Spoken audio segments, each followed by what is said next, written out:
स्वागत है सबका सत्य केतु की ऑनलाइन लाइव क्लासेज में। हम लोग डेली टेस्ट पेपर हल करते हैं भैया।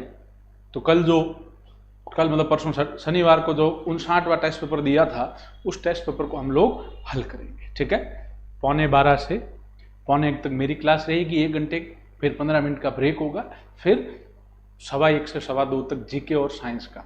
ठीक है, उसमें भी आपके ऑप्शन पे से संबंधित और उसी क्वेश्चन से संबंधित और आपको पेपर सॉल्व के अलावा और डिटेल जानकारी, इंपॉर्टेंट चीजें और बताई जाती है। चलिए आइए बच्चों, पहला प्रश्न है 45,678 में 6 के स्थानीय मान व जातीय मान का अंतर है। स्थानीय मान व अंकीय मान भी कहते हैं इसको, या इसको कई बार हम लोग जातीय मान भी कहते हैं। इनका अंतर पूछ रहा है। तो भैया 6 ये रहा, 6 का स्थानीय मान 6 का 6 के बाद 2 अंक है तो 2 जीरो, 6 के बाद 2 अंक है तो 2 जीरो। फिर 6 का स्थानीय मान क्या होगा, तो 6 का तो 6 लिख दिया, 2 अंक है 2 जीरो।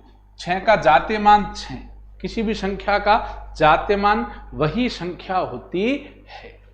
तो 600, अब इनका अंतर पूछा है, 600 - 6, आंसर कितना आ गया आपके 594। आंसर कितना हो गया बच्चों आपके 594। ठीक है, चलिए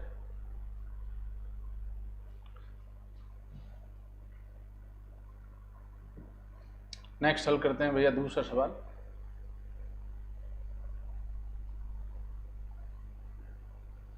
अब इस सवाल को आप लोग ऑप्शन से भी कर सकते हैं।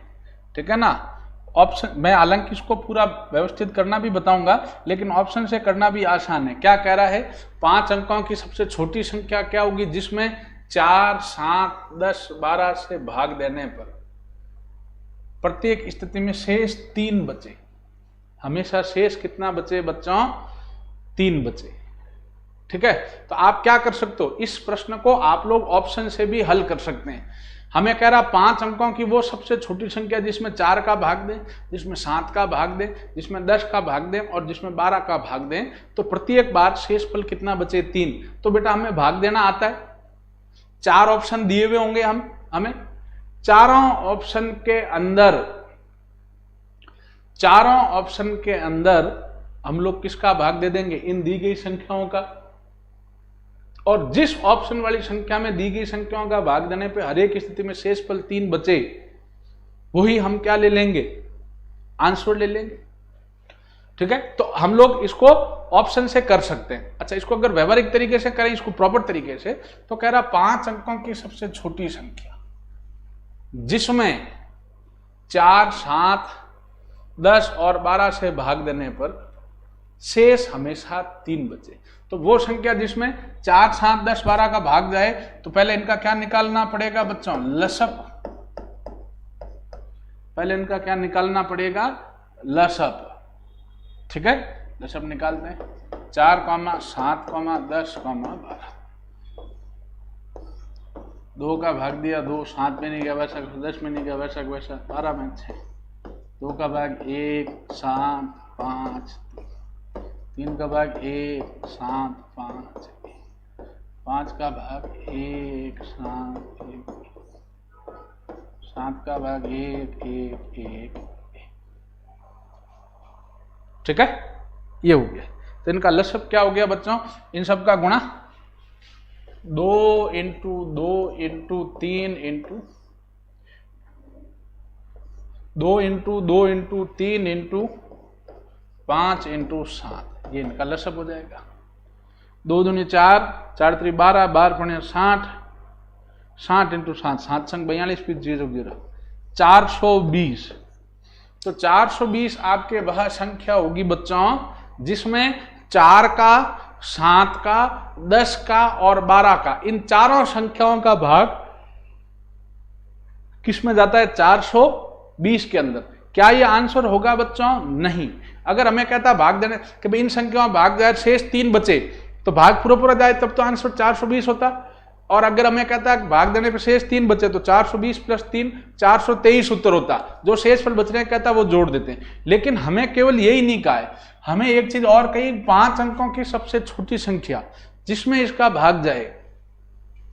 तो भैया 5 अंकों की सबसे छोटी संख्या तो 1000 के अंदर हम लोग किसका भाग दे देंगे, 10,000 लेंगे। 5 अंकों की सबसे छोटी संख्या के लिए क्या करते हैं, छोटी संख्या के लिए एक अंक की सबसे छोटी संख्या 1, 2 अंक की सबसे छोटी संख्या 10, 3 अंक की सबसे छोटी संख्या 100, 4 अंक की सबसे छोटी संख्या 1000, 5 अंक की सबसे छोटी संख्या 10,000। ठीक है, छोटी संख्या में 1 और फिर 0 लेते हैं, और वही बड़ी संख्या तो 9, 1 अंक की 2 अंक की सबसे बड़ी संख्या 99, 3 अंक की सबसे बड़ी संख्या 999, 4 अंक की सबसे बड़ी संख्या 9,999, 5 अंक की सबसे बड़ी संख्या 99,999। याद रखें, तो 5 अंकों की सबसे छोटी पूछा 1000 लिया, इसमें हमने 420 का भाग दे दिया। 420 का क्या दिया, भाग दिया। 420 का भाग दिया बच्चों, इसमें ये कितनी बार जाएगा, 2 बार। 840 घटाया पीछे रहा 160, 0, 3 बार भाग दिया इसमें 1260, घटाया इसमें से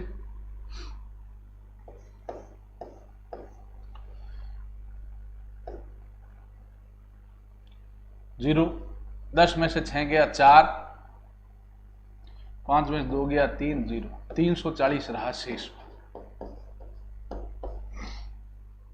340 क्या रहा बच्चों, शेषफल। ठीक है, अच्छा अब ध्यान दें, तो किस संख्या में भाग जाता है बच्चों, तो हम 10,000 में से शेषफल 320 घटाएंगे, उसमें भाग जाता है। तो 10,000 में से 320 घटाओ, ये आ जाएगा 9,680। कितना आएगा, 9,680। इसमें भाग पूरा जाएगा। लेकिन अब इसमें एक समस्या हो गई, हमें पूछा 5 अंकों की, लेकिन अब तो ये 4 अंक की हो गई। तो भैया इसमें अब 420 का भाग 9,680 में जा रहा है, 340 से, सॉरी 340 घटाएंगे इसमें से, तो ये 9,660 होगा। तो 420 का भाग 9,660 में जा रहा है बच्चों, 9,660 में जा रहा है। लेकिन क्या ये 5 अंक की होगी बच्चों, नहीं, ये तो 4 अंक की है। भैया हमने 5 अंक की सबसे छोटी संख्या ली 10,000, इसमें 420 का भाग देते गए, शेषफल आया 340, तो शेषफल घटाया 10,000 में से, तो रहा 9,660। क्या 9,660 में 420 का भाग पूरा जाएगा, बिल्कुल जाएगा। लेकिन ये तो भैया 5 अंक की पूछी और आ गई 4 अंक की, तो अगर 9,660 में 420 का भाग जाता है, तो इसके बाद वापस किस संख्या में जाएगा कि 9,660 प्लस हम लोग कितना कर देंगे बच्चों, 420। भैया 5 का भाग जैसे 15 में जाता है, फिर 5 का भाग किस में जाएगा, +5 मतलब 20 में, फिर +5 मतलब 25 में। तो 420 का भाग 9,960 में जाता है, अगली किस संख्या में जाएगा कि 9,960 प्लस 420। ठीक है, ये हो जाएगा आपके 0, 6 2 8, 9 और 4 15 और 5 9 6 6 है ना, 9 6 6 0 है, इनको जोड़ देते हैं। 0 8 6 4 10 लगी 1, 10,800। 10,800 वह संख्या है बच्चों जिसमें 4 7 10 12 अर्थात 420 जो उसका भाग पूरा जाता है। लेकिन भाग पूरा जाने का कह रहा है, शेषफल 3 बचने का कह रहा है, शेषफल 3 बचने का कह रहा है। तो 10,008 में 3 जोड़ेंगे, उत्तर आ जाएगा 10,083। आंसर कितना आएगा बच्चों, 10,083। ठीक है, आंसर कितना आएगा बच्चों, 10,083। ये आंसर आएगा बेटा, करेक्ट आंसर। ध्यान दें, ये आंसर करेक्ट है, 10,083। ये ध्यान दें बेटा, आंसर आपका कितना आएगा बच्चों, 10,083। ये करेक्ट आंसर, इसको समझें। ठीक है, कई बच्चे इसको गलत कह रहे हैं, गलत नहीं बेटा, करेक्ट आंसर है 10,083। अच्छा सवाल है, फिर समझें इसको, सुनिएगा। हमें कहा 5 अंकों की सबसे छोटी संख्या जिसमें 4 7 10 12 का भाग देने पे, तो सबसे पहली चीज तो बेटा कि वो संख्या जिसमें 4 7 10 12 का भाग जाता हो, तो 4 7 10 12 का भाग जिसमें जाता हो वो उसका क्या होगा, लसअप। तो भैया चारों का हमने लसअप निकाल दिया, लसअप आ गया 420। मतलब 4, 7, 10, 12 का भाग 420 में पूरा पूरा जाता है। ठीक है, ये हमें समझ में आ गया। लेकिन हमें ये नहीं, ये तो 3 अंक की है, हमें पूछी है 5 अंकों की, वो भी सबसे छोटी। तो 5 अंकों की सबसे छोटी संख्या 10,000 ले ली।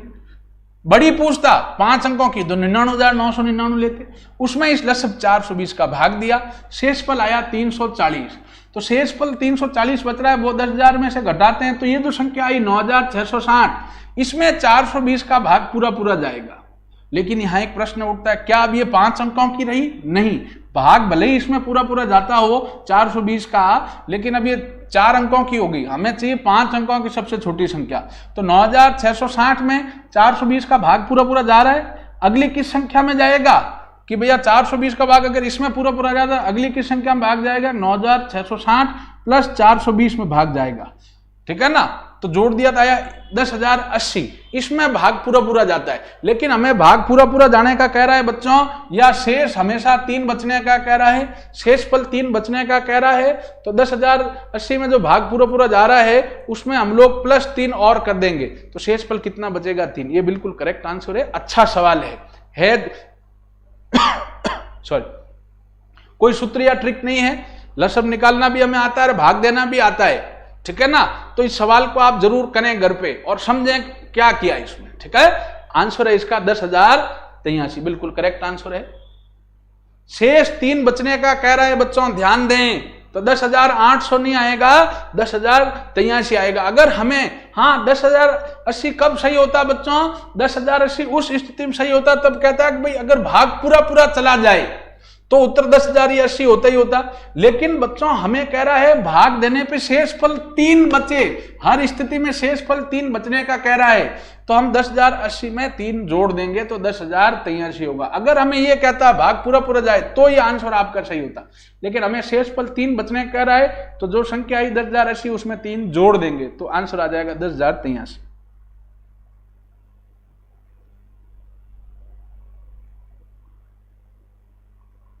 चलिए एक सवाल अगला है, इसको हम लोग ऑप्शन से भी कर सकते हैं भैया और एक्स मान के भी कर सकते हैं, मैं दोनों तरीकों से इसको कराऊंगा। ठीक है, तो दूसरा सवाल अच्छा था, उसको समझे।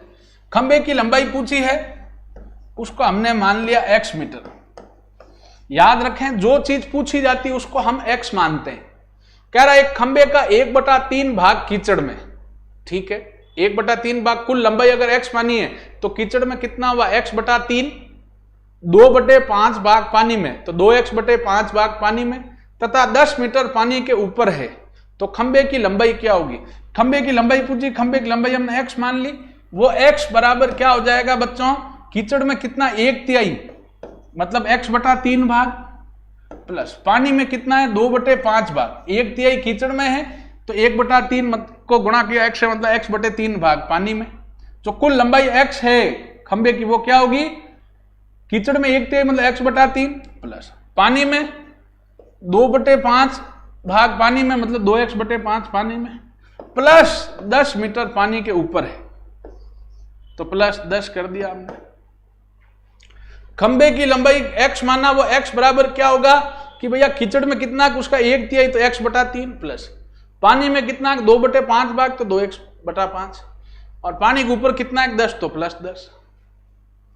अब x वाली संख्याओं सबको उस तरफ ले जाओ, x minus x/3 minus 2x/5 बराबर यहां केवल क्या रहेगा? 10। अब ये भिन्नों की बाकी कर लो, बटे में कुछ नहीं, 1 3 5 का लसब कितना आया? 15। 1 का भाग 15 में 15 बार, 15 को x से किया 15x, 3 का भाग 15 में 5 बार, 5 को x से किया 5x, माइनस 5 का भाग 15 में 3 बार, 3 को इससे किया माइनस का 6x बराबर 10। अब ये हो गया 15x।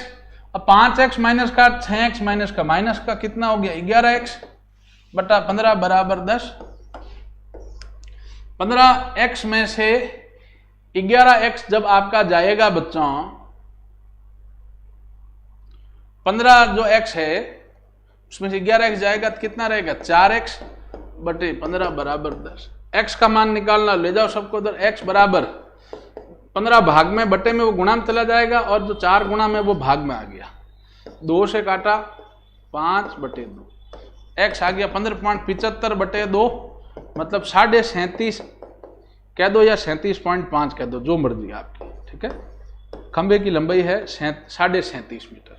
ठीक है, तो ध्यान दें, खंबे की लंबाई पूछी, जो चीज पूछी जाती है उसको x मानते हैं, तो x मान लिया। इसमें भिन्नों की जोड़ बाकी के अलावा कुछ नहीं भैया। खंबे की लंबाई पूछी, उसको x माना। कह रहा कीचड़ में उसका 1/3 तो x/3 भाग, पानी में 2/5 भाग तो 2x/5, और पानी के ऊपर 10 मीटर है तो +10। यही तो लंबाई होगी खंबे की। तो x बराबर तीनों का योग। अब ये दोनों x वाली संख्या प्लस में उधर लेके गए माइनस का। अब बटे में कुछ नहीं दिया, एक लेके इनका लसब लेके भिन्नों की बाकी कर दी हमने। जब हल किया हमने, x का मान आ गया 37.5 या 37.5। ठीक है, आसान सवाल है, भिन्नों की जोड़ बाकी है, लेकिन अगर नहीं हुआ है तो प्रैक्टिस जरूर करें, है अच्छा सवाल। अब ये प्रश्न है बेटा, सॉरी, इसमें केवल पॉइंटों का खेल है, करते हैं इसको। पॉइंट हटाना आना चाहिए, बाकी इसमें कोई दिक्कत नहीं, संख्या में पूर्ण तो समान है, पॉइंट हटने के बाद तो कोई दिक्कत नहीं। पहली संख्या है बेटा 1.001 बटा 10.01, पहली संख्या ये है। ठीक है, प्लस, अच्छा इसका पॉइंट हटा दो, ये पहली वाली संख्या, ये इसका पॉइंट हटाओ भैया।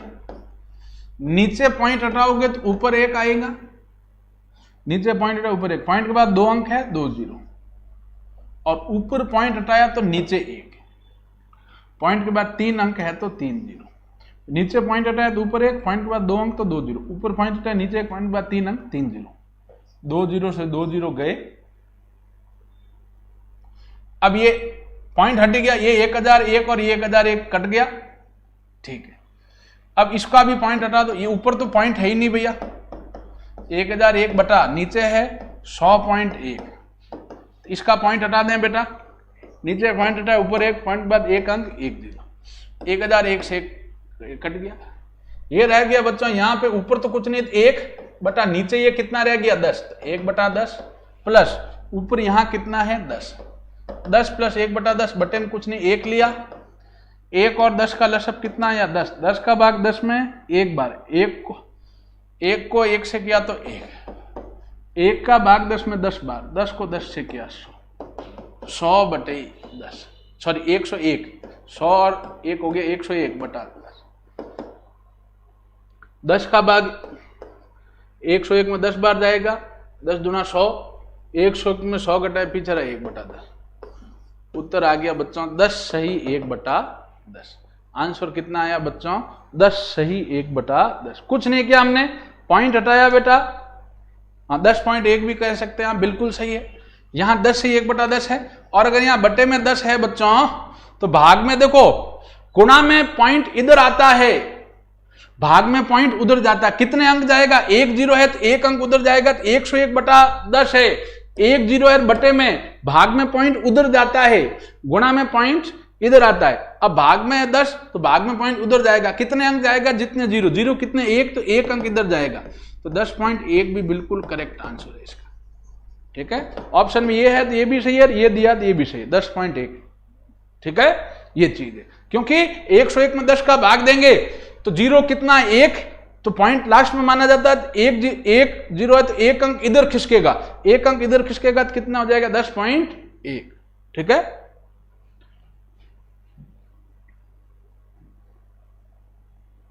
चलिए अगले सवाल की ओर बढ़ते हैं। यह आसान लेकिन इंपॉर्टेंट सवाल है बेटा, इस टाइप का सवाल आपको समय कार्य में करवाया मैंने, है मोस्ट इंपॉर्टेंट। किले वाला सवाल जो है ये पक्का आता है, इस टाइप का सवाल है, आसान ले बढ़िया सवाल है। कह रहा है एक किले में 1200 आदमियों के लिए 28 दिनों की खाद्य सामग्री है। जो जानकारी दी है मैं लिख देता हूं, 1200 आदमियों के या 28 दिन का खाना कितने आदमियों के लिए भैया, 1200 आदमी के लिए। 28 दिन खाना कितने आदमियों के लिए चलेगा, 1200 आदमियों के लिए। जो प्रश्न में दिया मैंने लिख दिया। ठीक है, 28 आदमियों का खाना कितने दिन चल रहा है बच्चों, अरे यही तो कलाकारी, कोई कहता फास्ट चलो, कोई कहता धीरे चलो, मैं मेरे हिसाब से चलूंगा बेटा, तुम्हारे हिसाब से तुम नालायक नाच कूद करवा दोगे मेरे को। 100 बच्चे हो तो 100 का दिमाग अलग चलता है।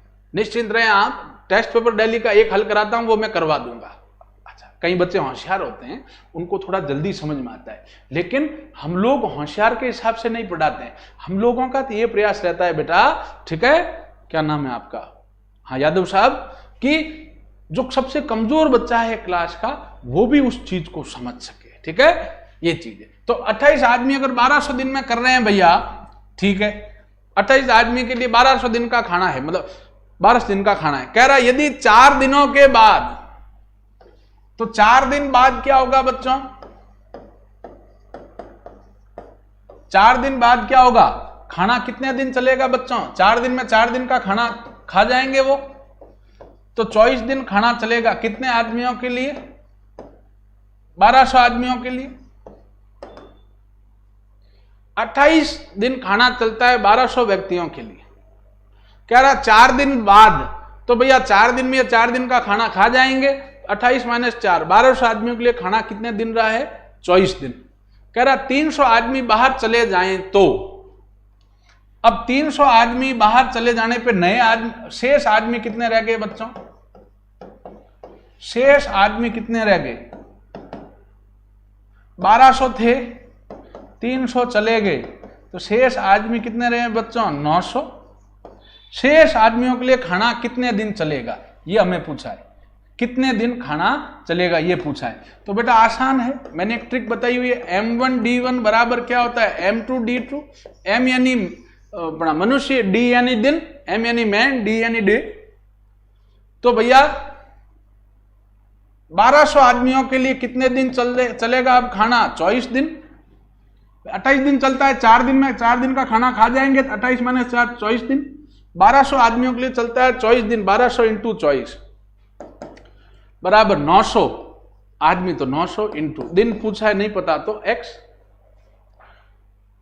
M1D1 बराबर M2D2। कह रहा है यदि 4 दिन बाद, तो 28 - 4, 1200 आदमी के लिए 24 दिन का खाना बचेगा। 300 आदमी बाहर चले गए तो मतलब 1200 - 300, अब व्यक्ति कितने रहे, 900, तो कितने दिन चलेगा, तो 1200 के लिए 24 दिन चलता है, 1200 × 24 बराबर, अब 900 के लिए चलाना है, 900 × दिनों की संख्या नहीं पता तो x। 900 गुणा में भाग में आ गया, 1200 × 24 बटे 900 बराबर x है।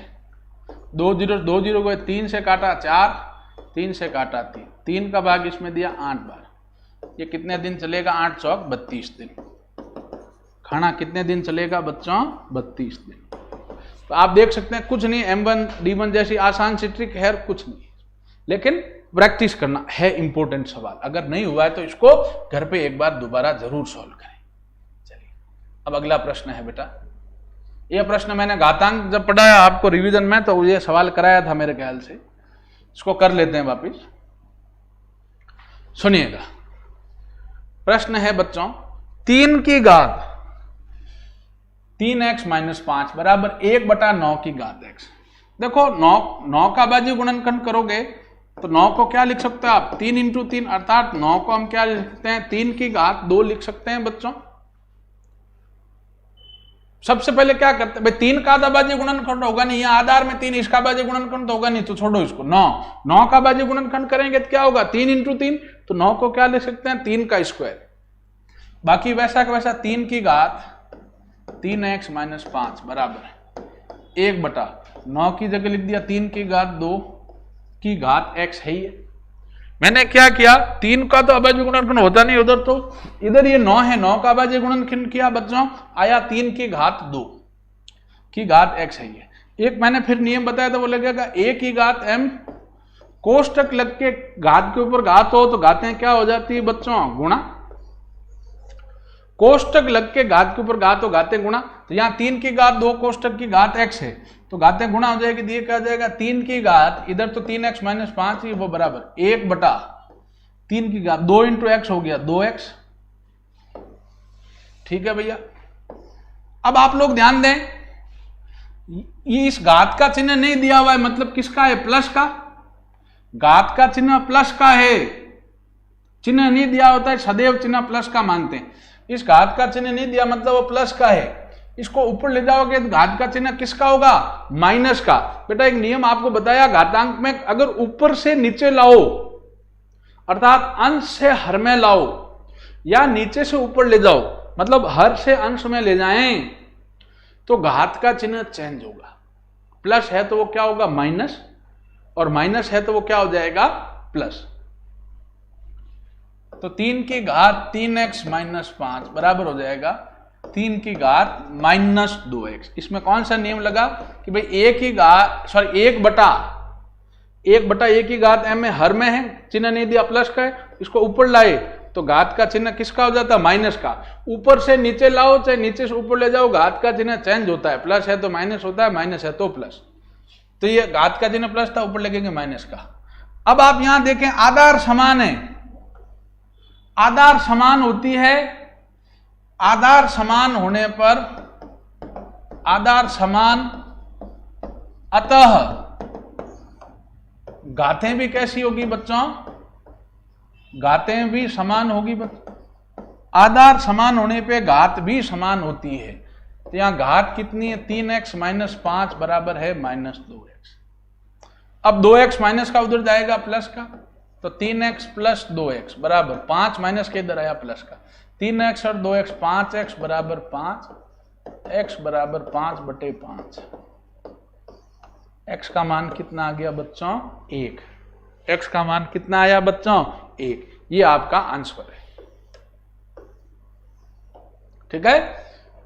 इसका आंसर 1 आएगा। मैं फिर बता देता हूं, 9 को लिख दिया 3 की घात 2, अब घात के ऊपर घात कोष्टक लग के घातें गुणा हो गई, 2 इंटू एक्स 2x।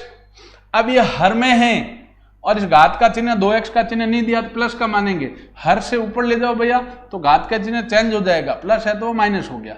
अब यहाँ आधार दोनों में बराबर 3 3, तो घातें भी बराबर होगी, तो 3x माइनस 5 बराबर माइनस 2। अब 2x माइनस का उधर जगह प्लस का, 5 माइनस के इधर आया प्लस का, 3x और 2x 5x बराबर 5, x आ गया 5 बटे 5 1, ठीक है। आंसर इसमें कितना आएगा बच्चों? 1। आसान सवाल है, लेकिन सूत्र जिनको याद होंगे ये वो ही कर पाएंगे, ठीक है। अच्छा, एक चीज ये भी है बिल्कुल,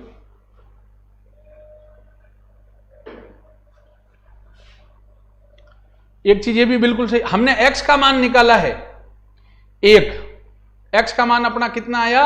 1, ठीक है ना।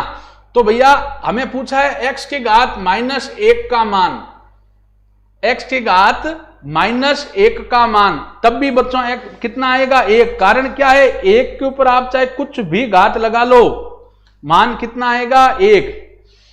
भाई सुनिएगा, हमें x का मान 1 आ गया, हमें पूछा क्या है, इसको मिटा देता हूं, हमें पूछा क्या है वो देखते हैं।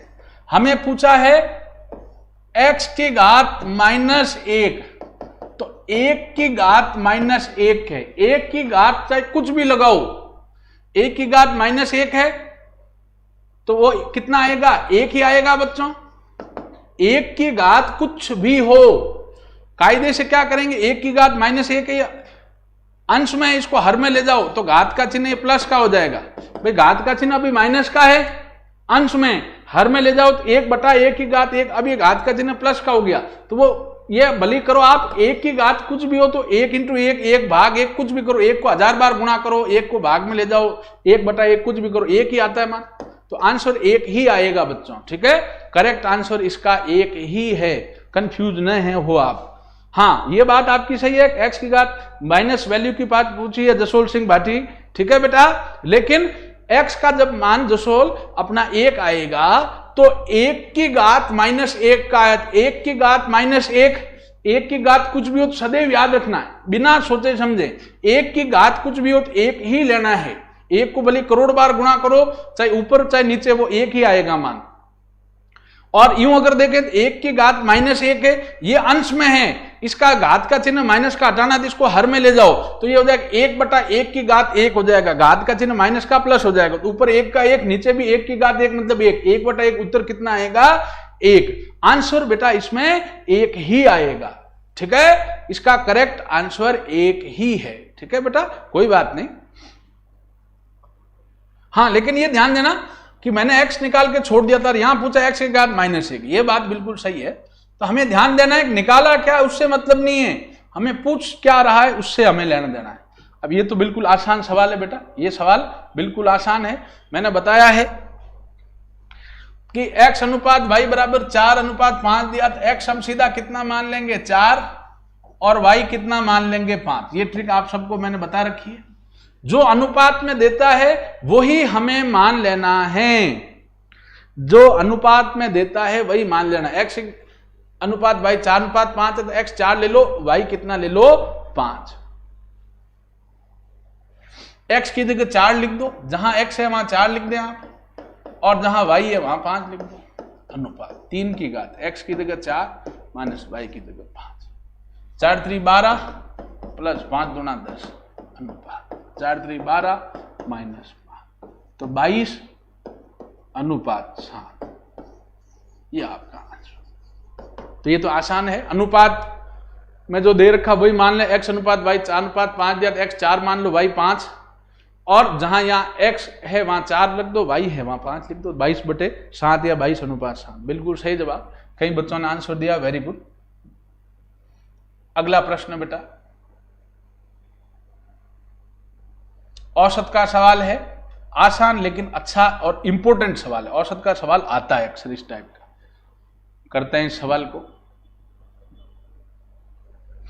कह रहा किसी वर्ग के 30 छात्रों की औसत उम्र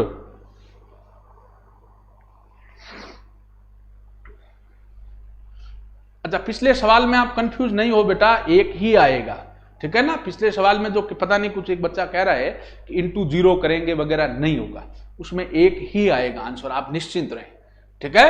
वो जो मैंने कराया था वो बिल्कुल करेक्ट है बेटा। मैंने वापस आपके कहने पे मैंने चेक भी कर लिया, हो सकता है मुझसे भी कोई गलती हो, तो आंसर वो एक ही है बेटा, आप निश्चिंत रहें। उसको आप दोबारा एक बार बारीकी से समझें। घातांक के सवालों में एक समस्या है, अगर आपके सूत्र अच्छे से नहीं रटे हुए हैं और खूब सारी प्रैक्टिस नहीं कर रखी थी, प्लस माइनस ऊपर नीचे जोड़ बाकी गुणा भाग, ये यहां दिक्कत हो जाती है, ठीक है। चलिए उसका आंसर करेक्ट कंफर्म एक ही है पिछले सवाल में, ठीक है। चलिए ये सवाल है, किसी वर्ग के 30 छात्रों की औसत आयु 18 वर्ष।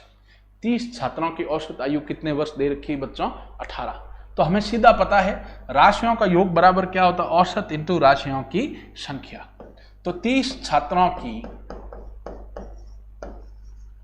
कुल उम्र कितनी हो जाएगी बच्चों? सीधा सीधा है, औसत 18 है और छात्रों की संख्या, राशियों की संख्या 3, 18 या 54, तो समीकरण 1 आ गया 540। 30 छात्रों औसत उम्र 18 वर्ष, तो 30 छात्रों कुल उम्र 18 × 30 540। यदि उसमें शिक्षक की उम्र मिलाई जाए तो औसत 19 वर्ष हो जाती है। सुनो, एक जो लाइन दी मैं यहां लिख देता हूं, फिर हम आगे बढ़ेंगे। शिक्षक की उम्र हमें प्रश्न में कह रहा है मिलाने पर औसत 19 वर्ष हो जाता है, तो औसत कितना हो जाता है? 19 वर्ष। अच्छा, यहां तो 19 वर्ष कह दिया, सीधा यही लेना है। कई बार हमें यह भी कह देता है कि औसत में 2 वर्ष की बढ़ोतरी होगी, तो हम पुराना औसत जैसे कितना है 18, उसमें प्लस 2 करेंगे तो नया औसत कितना आ जाएगा 20। कई बार हमें यह कहता है कि औसत में 2 वर्ष की कमी हो गई, तो हम 18 - 2 16, लेकिन इसमें तो सीधा ही कह दिया औसत 19 वर्ष हो जाती, तो औसत 19। तो अब भैया शिक्षक प्लस 30 छात्रों की कुल उम्र कितनी होगी बेटा आपके? कि औसत कितना है 19 इंटू, अब छात्रों की संख्या, सॉरी अपने जो व्यक्तियों की संख्या है वो 30 लेंगे, 31 लेंगे बच्चों, 31 लेंगे, क्योंकि 30 छात्र पहले से, शिक्षक एक और आ गया, तो शिक्षक प्लस 30 छात्र 31 जने, तो औसत 19 है इंटू 31, ठीक है। आप गुणा कर लो 31 को 19 से, 19 एकम 19 9 असला की 1 19 या 57 57 1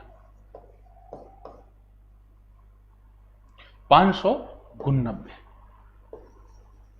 ये समीकरण 2 आ गया, ठीक है। तो अब अपने पास हमें पूछा क्या है बच्चों?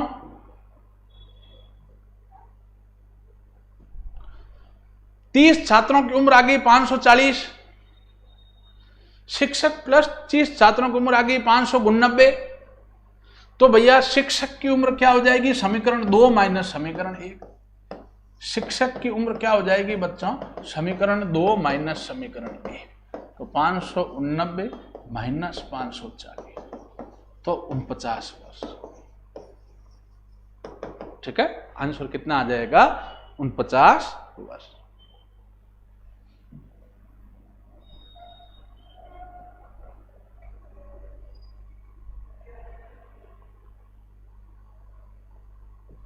अब प्रतिशत का आसान सवाल है, बस भिन्न संख्या वाला प्रतिशत कैसे करना है वो हमें इसमें पता होना चाहिए। ठीक है, चलिए बोर्ड पे ध्यान दें बेटा। प्रश्न कह रहा है एक बक्से में 240 सेब है। कितने सेब है बच्चों, 240। इसमें से 16 सही 2/3 सड़े हुए हैं। भैया मिश्र भिन्न इसको साधारण भिन्न में बदल दो। 16 48 और 2 50/3% सड़े हुए हैं। तो कुल सड़े निकाल लो। कुल सड़े हुए सेब या सड़े हुए सेब कितने, सड़े हुए सेब वो कितने बच्चों कि 240 का कितना परसेंट ले लेंगे हम लोग, 50/3%। कह रहा है एक बक्से में 240 सेब है कुल, उसमें से 16 सही 2/3% सड़े हुए। मिश्र भिन्न साधारण भिन्न बदल दो। 50/3% आ गया, तिरछा गुणा के 16 48 48 2 50/3%। तो सड़े हुए सेब टोटल कितने होंगे, कुल सेब 240 से सड़े हुए 50/3%, तो 240 का 50/3% निकाल लिया। 240 का मतलब गुणा 50/3, प्रतिशत का चिन्ह हटाए, बटे में 100 आया। 3 और 100 के बीच चिन्ह नहीं, चिन्ह गुणा का। ठीक है, अब 0 से 0, 0 से 0, 3 का भाग दिया 24 में 8 बार, 8 और 5 40 सेब। अब 40 सेब आपके सड़े हुए हैं, लेकिन क्या हमें सड़े हुए सेब पूछे, नहीं, हमें पूछे अच्छे सेब कितने हैं। तो भैया अच्छे सेब कितने होंगे कि कुल सेब 240 है, उसमें से सड़े हुए सेब 40 घटा दोगे तो अच्छे सेब कितने हैं बच्चों, 200। ठीक है, अच्छे सेब कितने हैं भैया, 200। ठीक है, एक बक्से में 240 सेब है टोटल, सड़े हुए हैं कह रहा है 16 सही 2/3%। मिश्र भिन्न को साधारण भिन्न बदला, 50/3%, तो प्रतिशत निकाल दिया। ये तो हो गए सड़े हुए सेब। अब टोटल 240 में से 40 सड़े हुए, अच्छे कितने होंगे, 240 माइनस 40, 200 से। ठीक है, चलिए अब हम लोग आगे चलते हैं भैया।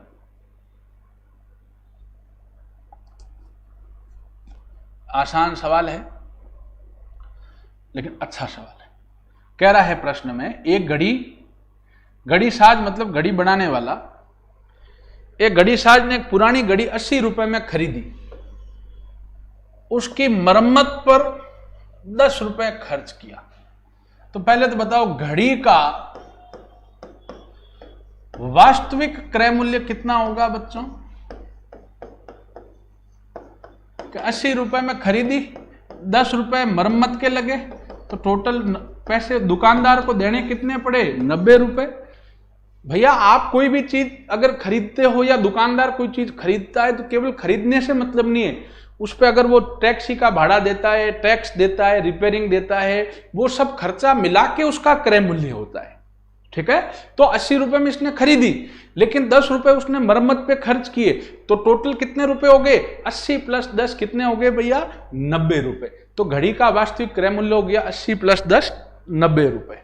ठीक है, ठीक है, तो हमें घड़ी का क्रय मूल्य मिल गया 90 रुपए।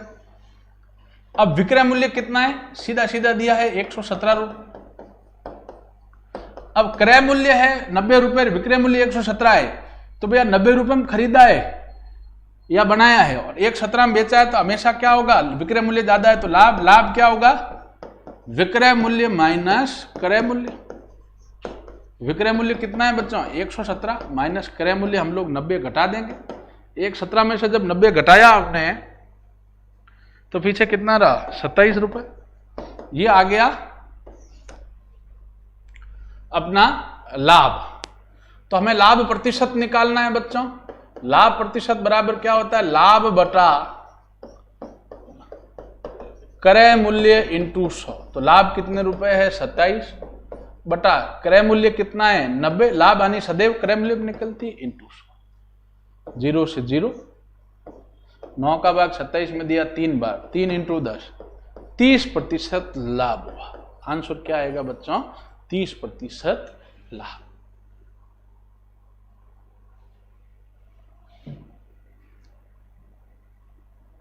अब अगला प्रश्न करते हैं।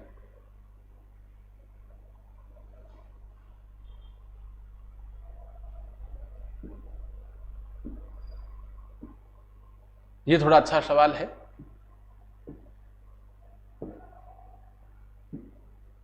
कह रहा है एक दुकानदार किसी वस्तु का अंकित मूल्य क्रय मूल्य से 50 रुपए अधिक रखता है।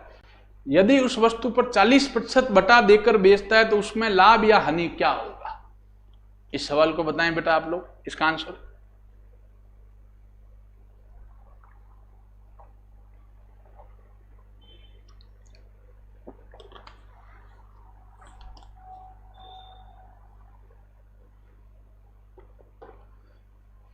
क्रय मूल्य हम इसमें कितना मानेंगे बेटा? 100। इसमें हम लोग क्रय मूल्य कितना मान लेंगे बेटा? 100। व्यवहारिक सा सवाल, इसमें कुछ ज्यादा सोचने की जरूरत नहीं। क्रय मूल्य 100 रुपए है, खरीदा 100 में है, वस्तु का मूल्य 100 रुपए है। वस्तु का अंकित मूल्य क्रय मूल्य से 50% अधिक रखता है, तो भैया अंकित मूल्य कितना हो जाएगा? 50% मतलब 100 पे ही होता है, तो 100 प्लस 50। अंकित मूल्य वस्तु का कितने रुपए हो गया बच्चों? 150। भाई क्रय मूल्य हमने 100 माना है। हमेशा लाभ आने वाले इन सवालों में जिनमें ट्रिक वगैरह होती है, इसमें क्रय मूल्य 100 मान लो, ठीक है। अंकित मूल्य कह रहा है क्रय मूल्य से 50% अधिक, तो 100 पे 50, तो 100 प्लस 50 कितना हो गया? 150। अब अंकित मूल्य कितना है? 150 रुपए।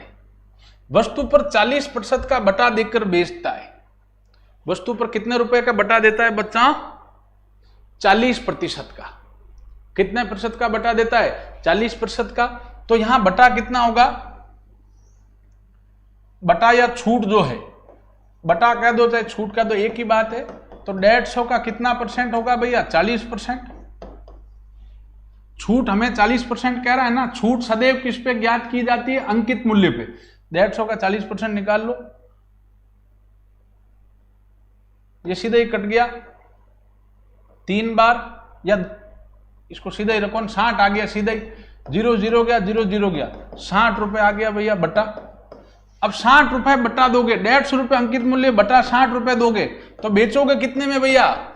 विक्रय मूल्य कितना होता है? अंकित मूल्य क्या? अंकित कितना किया माइनस छूट कितनी दी? तो 150 रुपए अंकित किया, छूट दे दी 60 की, बेचा कितने में? 150 माइनस 60, 90 रुपए में। ये विक्रय मूल्य आ गया। तो भैया अगर 100 में 100 क्रय मूल्य माना है आपने, विक्रय मूल्य 90 आ रहा है, तो क्या होगी बच्चों? हानि। और हानि प्रतिशत कितना होगा? 100 मान के ही कर रहे हो तो सीधा 100 क्रय मूल्य 100 है माइनस विक्रय मूल्य। व्यवहारिक सोचो, 100 में खरीदा है, 90 में बेचा है, तो कितने परसेंट की हानि होगी बच्चों? 10% की हानि होगी। तो इसमें कोई सूत्र वूत्र लगाने की जरूरत नहीं, बिल्कुल व्यवहारिक 100 मान के करें। हमेशा क्रय मूल्य 100 मानना है। इसमें ट्रिकें भी लगती है, लेकिन देखो कितना आसान सवाल है, कुछ भी नहीं करना है, क्रय मूल्य 100 मान लिया। कह रहा है अंकित मूल्य क्रय मूल्य से 50% अधिक, तो 50% मतलब 100 पे 50, और क्रय मूल्य 100 ही माना है, तो अंकित मूल्य आ गया 100 प्लस 50, 150। बटा कह रहा 40%, तो छूट किस पे दी जाती है? अंकित मूल्य पे। तो 150 का 40%, 60 रुपए छूट। तो इसका मतलब बेचा कितने में? अंकित मूल्य कितना? 150। विक्रय मूल्य क्या? तो अंकित मूल्य माइनस छूट। बेचा कितने में? 150। छूट कितने की दी? 60। तो 150 माइनस 60, 90 रुपए में बेचा है। अब 100 क्रय मूल्य माना है और 90 में बेच रहा है, तो हानि होगी 10% की। 100 माइनस 90, 10%। सीधा ही आ रहा है, इसमें कोई ट्रिक की जरूरत ही नहीं। चलिए अगला प्रश्न चलते हैं भैया।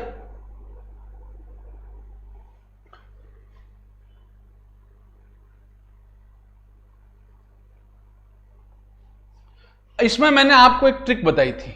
ये जो सवाल है समय कार्य में, आपको रिवीजन में इसमें मैंने ट्रिक बताई थी। कह रहा है 6 मर्द या 8 औरतें किसी काम को 8 दिनों में करते हैं, तो उसी काम को 9 मर्द या 4 औरतें कितने दिनों में करेगी? ठीक है, कितने दिनों में करेगी? 6 मर्द या 8 औरतें किसी काम को 8 दिन में करते हैं, तो उसी काम को 9 मर्द या 4 औरतें कितने दिन में करेगी? इसका मैंने सीधा सूत्र बताया था बच्चों, एक ट्रिक बताई थी। मतलब समय बराबर क्या होता है, कुल दिन दिए हुए कितने बटा W2 बटा W1 प्लस, या M यानी मनुष्य, या कुछ भी लिख दो, X1 बटा X2 बटा X1 प्लस Y2 बटा Y1। यहां कुल दिन हमें कितना दे रखा है बच्चों? 8। प्रश्न में दिन कितने दिए हुए? 8 लिख दिया। अब X2 मतलब जो पूछा है बाद वाले, X2 का मतलब है कि भाई जो पूछ रहा है ना, 9 मर्द या 4 औरतें कितने दिन में करेगी, तो यहां X2 और Y2 इनको लेंगे।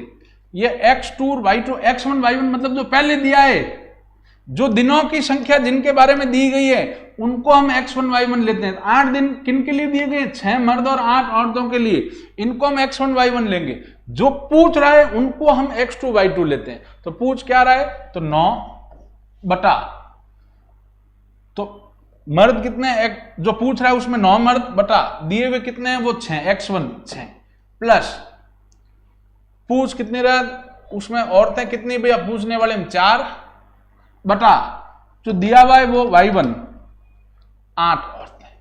इसको हल कर लेते हैं, 8 बटा 9, मैं वापिस यहां लिख ही देता हूं एक बार, 9 बटे 6 प्लस 4 बटे 8 का 8, 9 और 6 और 8 का लसअप कितना आएगा बच्चों? 6 चौक 24 मान लो आप सीधा। 24 का भाग 24 के अंदर 6 और 8 दोनों का भाग जाता है, तो लसअप हो ही गया। 6 का भाग 24 में दिया 4 बार, 4 को 9 से किया, 9 × 4, 8 का भाग 24 में 3 बार, 3 को 4 से किया। ये कितना आ गया बच्चों? 8 बटा 9 चौक 36 प्लस 12 बटे 24, ये हो गया 8 बटे 48 बटे 24। आपको एक नियम मैंने भिन्न संख्या में बताया था, याद हो तो, A बटा B बटा C होता है, तो C किसके गुणे में जाता है? A के। तो 8 × 24, ये जो C है वो A के गुणे में जाएगा बटे 48, 24 से कम 24, 24 दूना 48, ठीक है। तो 8 बटे 2 कितना हो जाएगा बच्चों? 4 दिन में। कितना हो जाएगा बच्चों? 4 दिन में, ठीक है। ये आंसर कितना आएगा भैया? 4 दिन। अब कई बच्चे पूछ रहे हैं एग्जाम कब है? बेटा सितंबर में मुश्किल लग रहा है, क्योंकि सितंबर में होता तब तो अब तक सूचना आ जाती। हालांकि फिर भी अभी सितंबर के लिए भी प्रिपेयर रहें, क्या पता दे भी दें, लेकिन ज्यादा चांस अक्टूबर लास्ट वीक के लग रहे हैं, ठीक है। तो सीधा ट्रिक मैंने दे दी बेटा इसमें। ये इंपॉर्टेंट सवाल है बेटा, आता है अक्सर सवाल ये कि भाई इतने पुरुष या इतने औरतें किसी काम को इतने दिन में करती है, तो इतने पुरुष और इतने आदमी कितने दिन में करेंगे? तो कुल दिन का समय का सीधा ट्रिक है, कुल दिन दिया हुआ क्या वो बटा जो पूछ रहा है उनको X2 Y2 लेना है, और जो दिए हुए जिनके लिए समय दिया उनको X1 Y1 मान रख के केवल बिनों की जोड़ बाकी कर लो। और हमें पता है A बटा B बटा C होगा लास्ट में, तो C A के गुणे में चला जाएगा बस। अच्छा सवाल था, अगर ट्रिक याद करते हो तो ये बड़ा आसान, बाकी तो थोड़ा ये बड़ा सवाल है, लेकिन ट्रिक से फिर आसान है। अब ये प्रश्न है बेटा,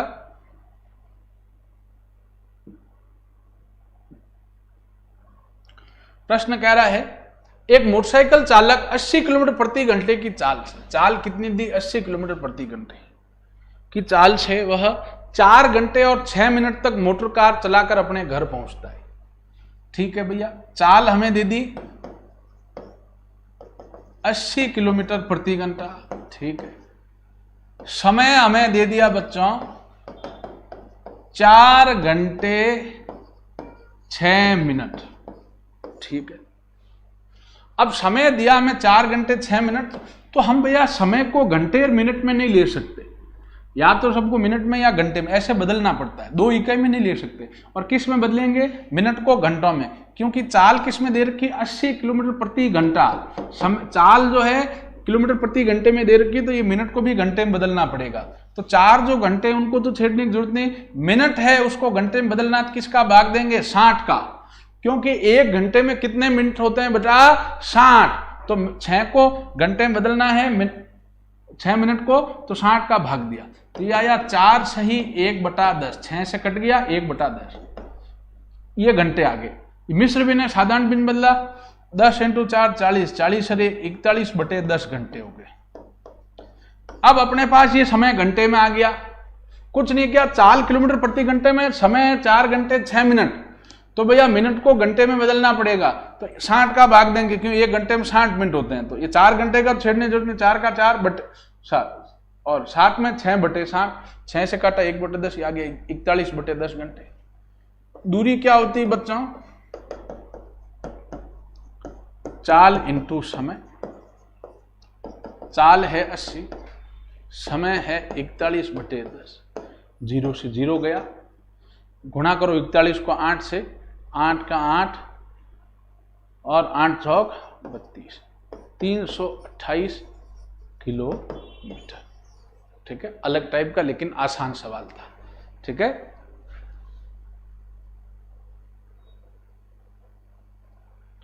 आंसर कितना आ जाएगा बच्चों? 328 किलोमीटर। ठीक है, चलिए अब हम लोग आगे चलते हैं बच्चों। अगला प्रश्न,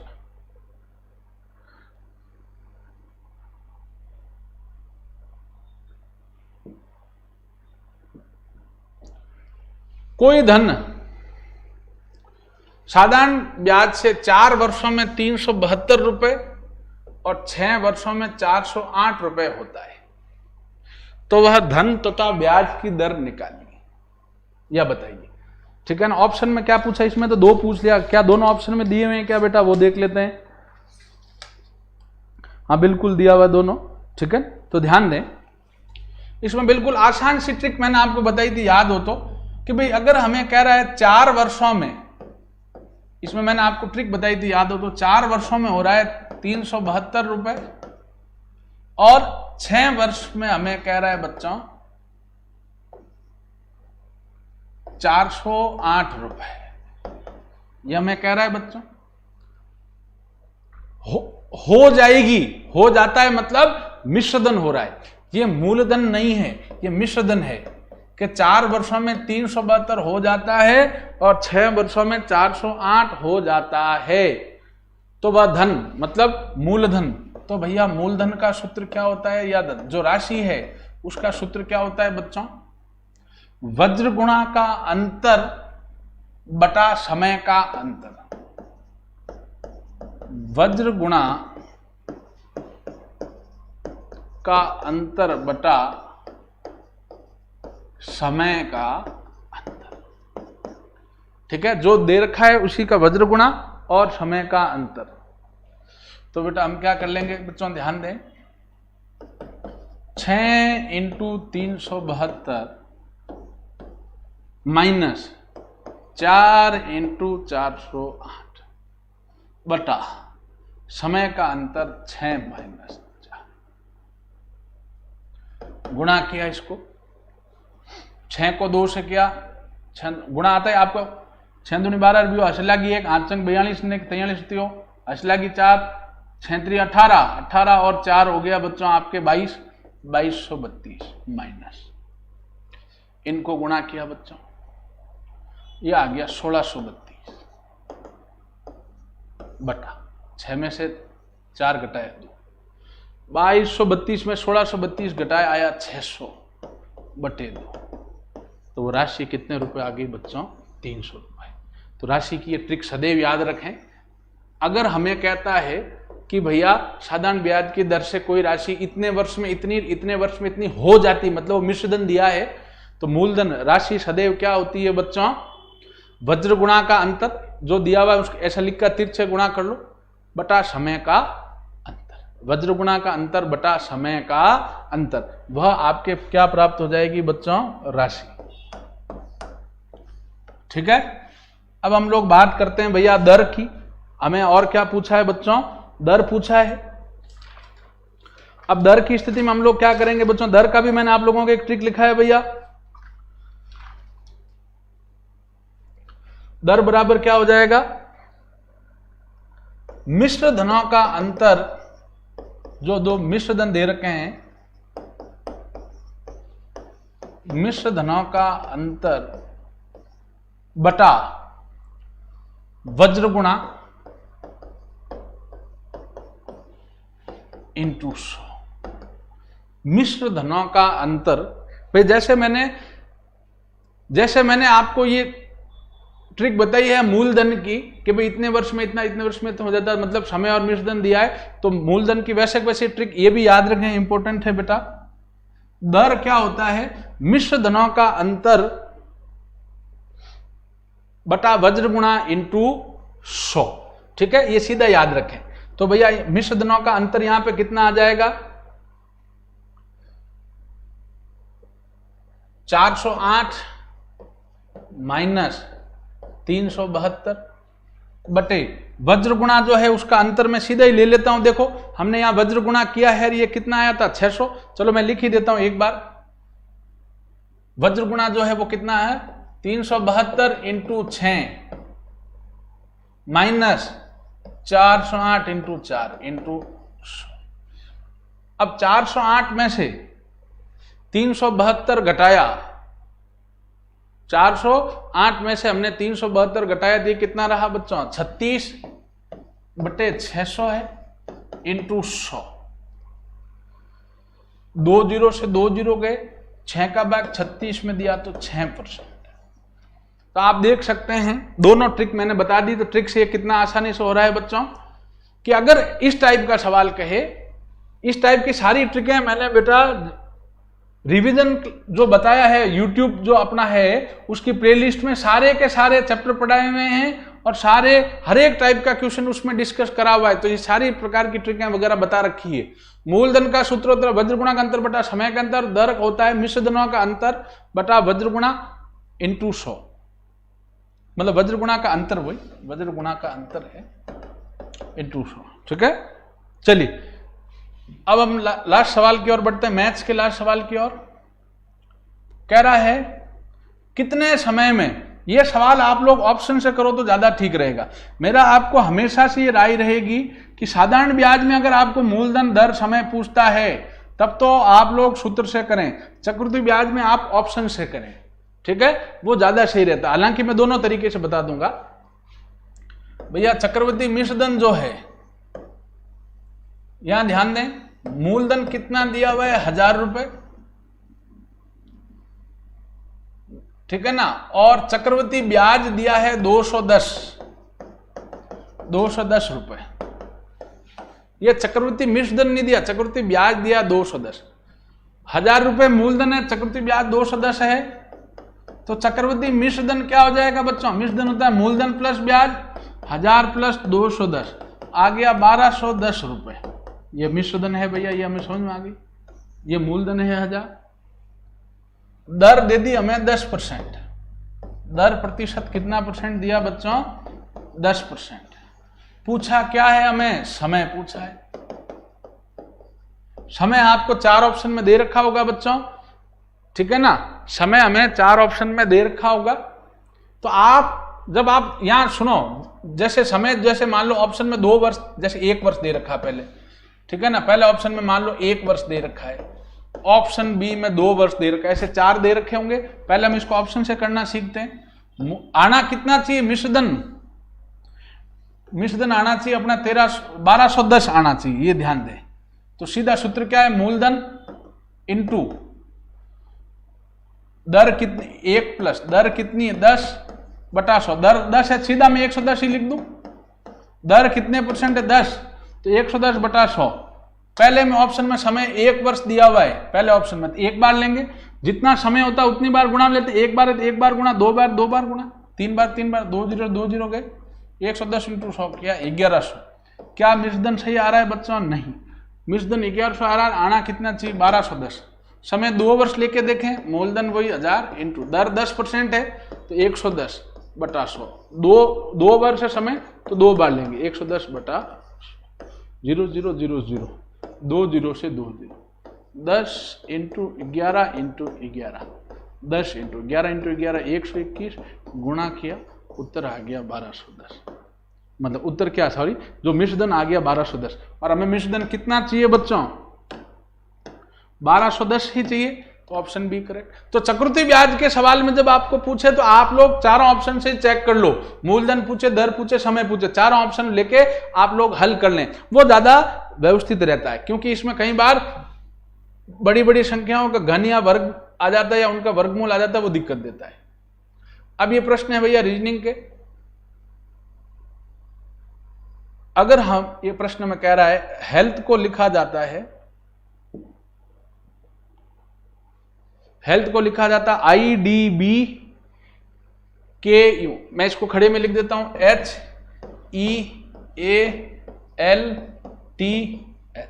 इसको लिख के आ रहा है IDB KUG।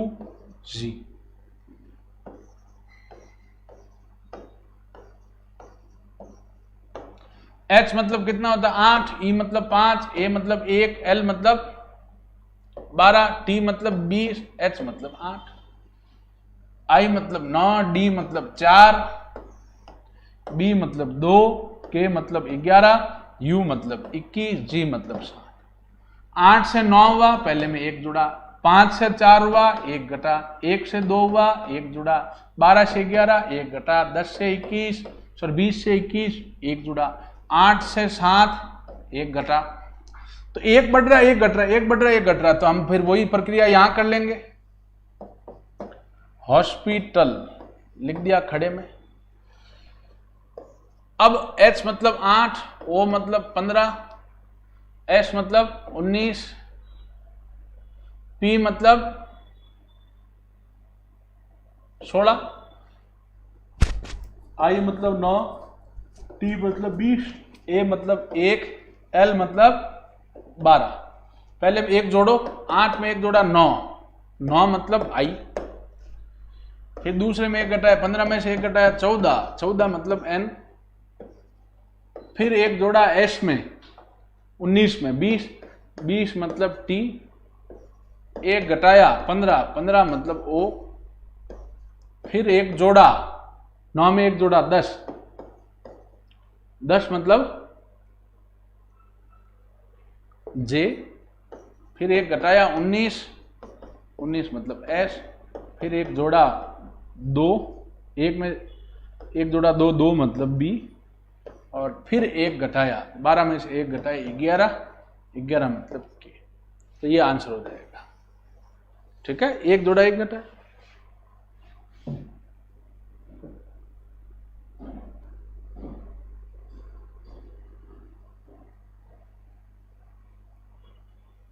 रक्त संबंध का सवाल है बेटा, कह रहा है एक व्यक्ति उसके साथ आ रहे एक लड़के का परिचय इस प्रकार कराता है कि यह लड़का मेरी पत्नी की बेटी के पिता का पुत्र है। क्या कह रहा है, ये जो लड़का है मेरी पत्नी, व्यक्ति कह रहा है बच्चों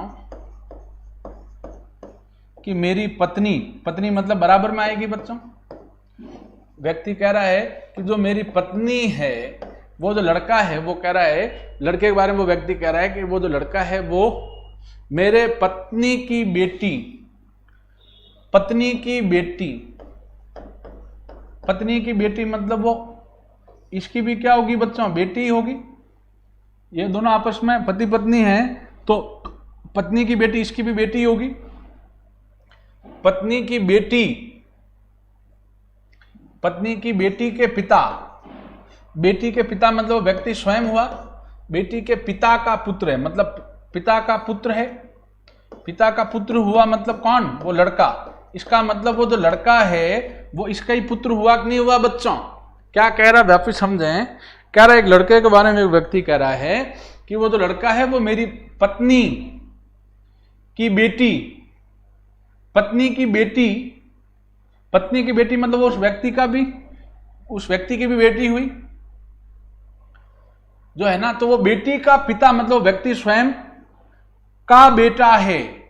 आप इसको खुद समझेंगे तब होगा, इसमें कोई सूत्र वगैरह ट्रिक नहीं। आप शांति से बैठ के समझे। हम सभी सामाजिक प्राणी रिश्ते समझते हैं। व्यक्ति के पत्नी की बेटी मतलब उस व्यक्ति की बेटी हुई, ठीक है ना। उस बेटी के पिता मतलब वो व्यक्ति हुआ।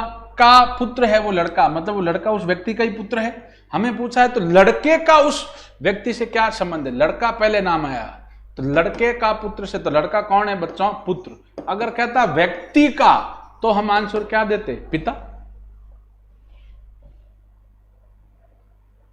अगला प्रश्न आसान सवाल है ये, अच्छा सवाल। कह रहा 7:30 बजे, भैया 12 यहां होते हैं,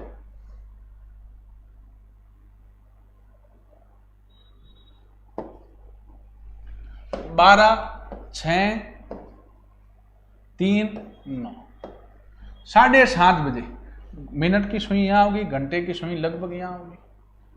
यदि मिनट की सुई पश्चिम में है तो बेटा ये पश्चिम है।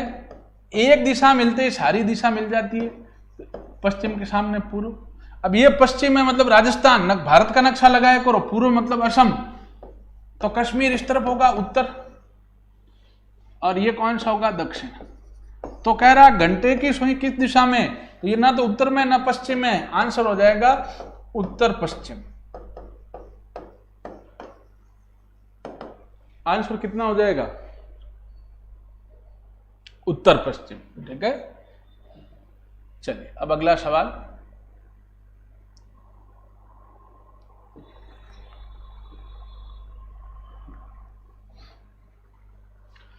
कह रहा है शाक भक्षी मतलब शाकाहारी, बाघ और पशु के बीच में क्या संबंध है, ठीक है। तो वो ऑप्शन क्या होगा बच्चों, सी।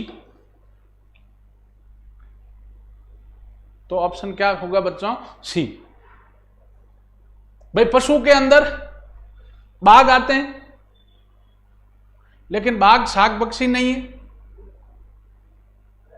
तो पशु के अंदर शाक भक्षी और उसी के अंदर बाघ आएंगे, लेकिन आपस में उनका कोई संबंध नहीं है, तो ये तो नहीं हो सकता, आपस में संबंध नहीं है। बाघ के अंदर शाक भक्षी नहीं है, शाक भक्षी के अंदर बाघ नहीं है, और ये भी नहीं। सी ऑप्शन करेक्ट होगा। चलिए लास्ट सवाल।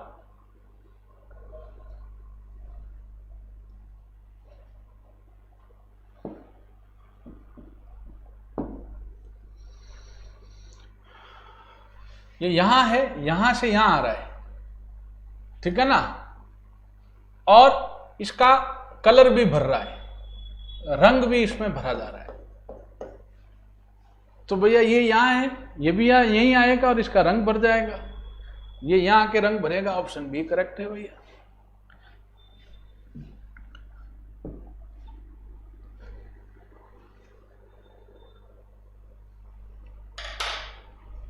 चलिए ध्यान दें, तो आज का टेस्ट हमने हल किया बच्चों। कुछ जो सवाल जिनमें आप चूक जाते हैं, कोई बात नहीं बेटा, चूक मुझसे भी हो जाती है, आपसे भी हो जाती है, हम सभी इंसान हैं। लेकिन हाँ, अगर इन जो टेस्ट पेपरों में कुछ सवाल गलत होते हैं तो उनसे घबराना नहीं है, उनको आप दोबारा प्रैक्टिस करें। हम लोग रोज़ नए टाइप के सवाल आपको देने का प्रयास करते हैं ताकि आपकी और अच्छे से प्रैक्टिस हो। जो सवाल हो गए अच्छी बात है, नहीं हुए हैं तो कोई बात नहीं। कई बार कमेंट भी देते हैं, आप गलत दे देते हैं, फिर आप वो वापस डिलीट करते हैं। मगर ऐसा कुछ नहीं करें, स्वाभाविक सी बात है यार, गलत सही हो जाता है, मुझसे भी हो जाता है, सबसे हो जाता है, कोई दिक्कत नहीं। प्रयास करना सबसे बड़ी बात है। तो इन सवालों को जो नहीं हुए उनको दोबारा करें, 5-10 मिनट का ब्रेक लें, ठीक है। वापस हम लोग जीके साइंस जो है उनका टेस्ट पेपर का सॉल्यूशन भी लेके आएंगे। धन्यवाद।